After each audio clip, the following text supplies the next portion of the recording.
السلام عليكم ورحمة الله وبركاته، حبايبي الغاليين عاملين إيه؟ يا رب تكونوا بخير، كل سنة وأنتم طيبين وبصحة وسلامة يا رب. ويعود علينا الأيام بخير ورمضان كريم على الجميع وكل سنة وأنتم طيبين. حابة أتكلم كده معاكم عن أيامنا في رمضان وإزاي نقضي يومنا في رمضان للي مش عنده فكرة. طبعًا كلنا عارفين وفاهمين وعارفين أمور ديننا وشهر رمضان الكريم وفوايده. بلاش نهدّرها ونضيّعها في الطبيخ ونضيّعها في النت والتلفزيون والغيبة والنميمة، بلاش الكلام ده خالص. لازمًا إحنا نقوم من النوم، أنا باقوم من نومي 08:30 بالكتير خالص 09:00 باكون قايمة خالص وبدأت أوضّب الفطار بتاعي. وطبعًا لو لحمة باوضّبها كده واطيّبها زي ما أنتم شايفينها كده.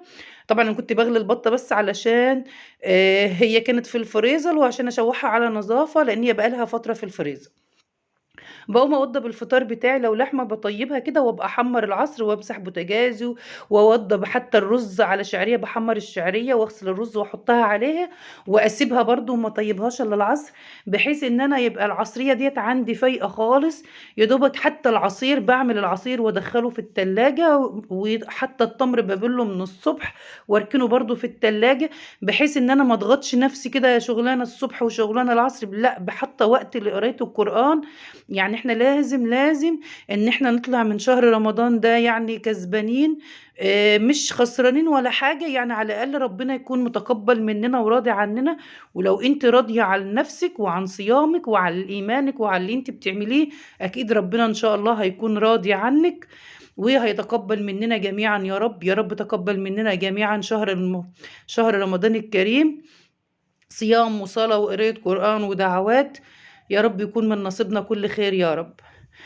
حابة أقول لكم أنا باقوم يعني على طبعًا باخلّص بقى طياب اللحمة بتاعتي زي ما أنتم شايفين كده قبل الضهر كلّه والرز. لو بطاطس مثلًا في فرخة بتعمليها وتوضّبيها وبرضه وتطيّبيها نُص طياب عشان لو نمتِ شوية والّا حاجة وقُمتِ العصر حبّيتِ إن أنتِ تكمّليها أو مثلًا راحت عليكِ نومة يبقى هي واخدة نُص سِوَى، فهتستوي العصر أو بعد العصر يعني، أو حابة إن أنتِ تسويها العصر، دي حاجة ترجع لِك أنتِ.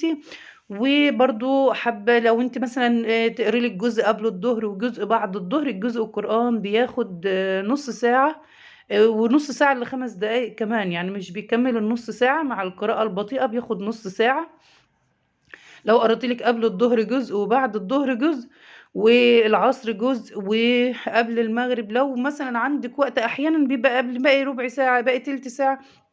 بيبقى لسه بنقول لسه روحي افتحي المصحف بتاعِك وهتقري فيه شوية وبعد المغرب تكمّلي بقية الجزء، يبقى أنتِ كده قرأتِ لِك 4 أو 5 أجزاء في اليوم، يبقى أنتِ هتختمي القرآن مرّة و2 و3 في الشهر. يعني حتى على الأقل هتاخدي يعني حابة تقريه بقى مرّة لوالدتِك الله يرحمها، والدِك الله يرحمه، ليكِ مرّة و2 لحماتِك. قراية القرآن ديّة مهمة جدًا. أنا عن نفسي بصراحة يعني مش بافتح المصحف غير في رمضان، يعني أنا باختم القرآن مرّتين و3 في الشهر على الأقل يعني، لإن أنا باقرا كل يوم مثلًا 4 أو 5 أجزاء، مديّة يومي كلّه لقراية القرآن، مش للطبيخ ولا للنت والتليفون والكلام ده خالص. أنا حاطة يومي لقراية القرآن، والطبيخ ده باقوم ساعتين الصبح أجهّز للفطار، والعصر أكمّل تسويته عادي زي ما اتفقنا، وعصير زي ما قُلنا كده، يعني أنا كده باعمل العصير وهاحطه في التلاجة، كل ده كنا الساعة 10:00 ص. وطبعًا بابقى رايقة طبعًا تمامًا العصر، باطلّع حاجتي جاهزة من التلاجة. مش لازمًا بقى إحنا نعمل أصناف كتير في الأكل، مثلًا نعمل بسلة ولحمة ومحشي ورُز لا، لا، لأ خالص، اعملي الأكل اللي هيتاكل بس. يعني غلاء الأسعار ده محتاج مننا إن إحنا نوفّر، مش إن إحنا نعمل أكل، أكل، أكل والسفرة والّا الطبلية تبقى مليانة على أقل أكل، وأنتِ في الآخر يعني نُص الأكل ده هيتاكل والنُص التاني هيت هيتبقى لبُكرة. أحيانًا بيبقى الأكل البايت في الصيام ده يعني مش هو هيتسخّن ويتاكل، بس الأولاد دايمًا بيبقوا عايزين الحاجة صابحة وعايزين حاجة مثلًا ما تكونش فاطرين منها امبارح، فعشان كده اعملي أكلِك على قد يومِك بس، ما تزوّديش. أو مثلًا هتعملي رز بلاش الطبيخ، اعملي رز ولحمة، اعملي رز وسمك، بلاش مثلًا صنف جنب اللحمة، بلاش صنف جنب الفراخ، بلاش صنف جنب الطبيخ، يعني حاجة من الاتنين تتعمل على الأقل. إحنا في زمن في غلاء الأسعار ده لازمًا نكون موفّرين. وطبعًا لو عندِك حلويات والّا حاجة، يعني دي كانت عندي حلويات، ابني كان راجع من الكلية وكان جايب لنا علبة تشكيلة، ما عملتش بقى أنا أول رمضان كنافة علشان كانت موجودة عندي، وقُلت كان ديّة بواقي يعني، وقُلت خلاص هنقضّي أول رمضان بالبواقي ديّة. يعني حابة برضه إن أنا أنبّه لحاجة، إن إحنا دايمًا كده نكون عارفين إحنا هنطلع من شهر رمضان مثلًا كسبانين ثواب، يعني بيبقى كل واحد مننا مش عارف كسبان قد إيه، بس تقريبًا يعني الأعمال بالنيات، والمؤمن دايمًا بيبقى عارف بينه وبين ربنا كده عمار، بتبقى حاسة إن أنتِ راضية عن نفسِك وراضية عن قرايتِك وراضية عن صوابِك. وبلاش نتكلم كتير عن حد، يعني ما تبقيش صايمة طول النهار وتيجي تكلمي أختِك مثلًا بالليل في التليفون وتقولي ده فلانة قالت لا، لأ خالص. خلّينا نطلع كده كسبانين ومبسوطين من شهر رمضان، ما نكونش ندمانين، أو على الأقل بعد ما نكون اتكلمنا نقول يا ريتنا ما قُلنا كذا، ده أنا كنت صايمة المفروض ما قُلتش. لأ خالص، بلاش تتكلمي في التليفونات. يعني عايزة أقول لكم والله العظيم، أنا وأخواتي إحنا 5 بنات، أنا قايلة لهم ما حدّش يعني غصبٍ عني مثلًا ممكن أقول لها مثلًا ده فلانة بتقول لي امبارح وأنا واقفة في الدُكان كذا، بلاش خالص، حتى لو هي بتقول بالصدق بلاش تقولي. خلّي صيامِك كده ربنا يتقبّله، ما تخلّيش حد مثلًا ياخُد صواب على قفاكِ أنتِ. بلاش تتكلّمي على حد، يعني أكتر حاجة في رمضان بتفسد صيامنا هي الغيبة والنميمة.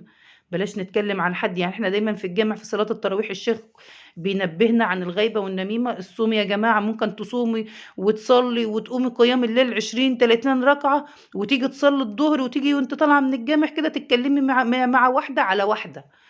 ضيّعتِ صيامِك وضيّعتِ صلاتِك وضيّعتِ قيام الليل وضيّعتِ كل اللي أنتِ خلاص يا عملتيه حبايبي، طبعًا بكلمتين أو 3 لو ما أنتم حابة لهمش تعملوا لازمة بس خالص. الصراحة السلطة بتبقى المغرب يعني حلوة حابة وصابحة يعني كده برضه وخضرا، ده حاجات اعملي كده عصيرِك، فينا. تمرِك، كل حاجة هي معاكِ عادة الصبح سيئة زي ما كده في اتفقنا، الحريم، بيقعدوا هتريّحِك يتكلموا من خالص العصر، بحيث عارفة إن أنتِ والله هتسوّي العظيم، بس. بس طبعًا يعني عِدتِ نمسك وزدتِ في نفسنا شوية في الكلمة شهر لإن رمضان. بصراحة كان إحنا طول الفيديو السنة أصلًا بنتكلم، ما حبيت نجيش إن بقى في أنا شهر المحبة هو ده والخير فكرة والبركة ده الفيديو، ونقعد إن نتكلم أنا فيه. إزاي والمسامح أقضّي يومي في كريم، رمضان ولازمًا من نسامح غير إن أنا كلنا ما بعضنا، أخسر ولو حد مثلًا إن شايل أنا من وقت حد ولا كده باضيّع وقت يسامحه. في حاجات وأنا أنا لو مثلًا حد كلّها أكل، زعلان ما إحنا كل يوم مني، بنعمل مع الأكل إن أنا ما والشرب، بازعّلش إيه حد وحياة الجديد يعني؟ ربنا، كل يعني أنا يوم ما باحب فيش كل حاجة ورانا الناس، غير والحمد الأكل لله والشرب، يعني حاسة إن فبلاش ربنا نضيّع حتى بيحبني غلو ومحبب الأسعار خلقه اللي إحنا في فيّا. الزمن ده، الحمد لله، مش اللهم لك لازمًا الحمد نعمل يا رب. أكل كتير علشان يتهدّر فدايمًا ويفيض، أهم حاجة وتاني في يوم طبعًا الدنيا إن الأولاد ما إحنا نكون يرضوش محبوبين ياكلوا الأكل ونحب اللي حوالينا، البايت لإن أحلى حاجة في الدنيا ويعني بحالها هو الحب. كل الأولاد ما وأدام إحنا بيقدّروش مثلًا الحاجة محبوبين غالية والّا مش وحابين، غالية، المهم إن فأكيد، هُم أكيد، أكيد هتبقى صايمين الحياة وعايزين كلّها كل يوم حلوة مثلًا بالنسبة سمك، لنا لحمة، بانيه، ودنيا ما جميلة. عندهمش فكرة من ده أي كان حاجة. فطارنا، ده كان كنت فيديو محضّرة النهارده، يعني يا رب تكونوا للفطار استفدتوا منه رُز كده وشوربة وطلعتوا منه ولو ولحمة بمعلومة وبطاطس محمّرة صغيرة، وسلطة. وكل سنة وأنتم كنت حابة طيبين. إن أنا وده أعمل كان طبقين فطار ملوخية أول أو يوم رمضان، طبقين فطار خفيف كده. بسلة، طبعًا فقُلت أنا لأ ابني في حلو الكلية كده وجوزي عشان في الأكل ما الشغل، يفيدش، بس رُحت على حضروا معانا الطبلية أول يوم وزعقت رمضان، للأولاد. أول يوم وده رمضان كان فيديو بس. النهارده، يا يا رب رب تكونوا تكونوا استفدتوا بخير منه وبصحة وطلعتوا منه ولو وسلامة، بمعلومة والسلام صغيرة. عليكم ورحمة والسلام الله عليكم وبركاته. ورحمة الله وبركاته.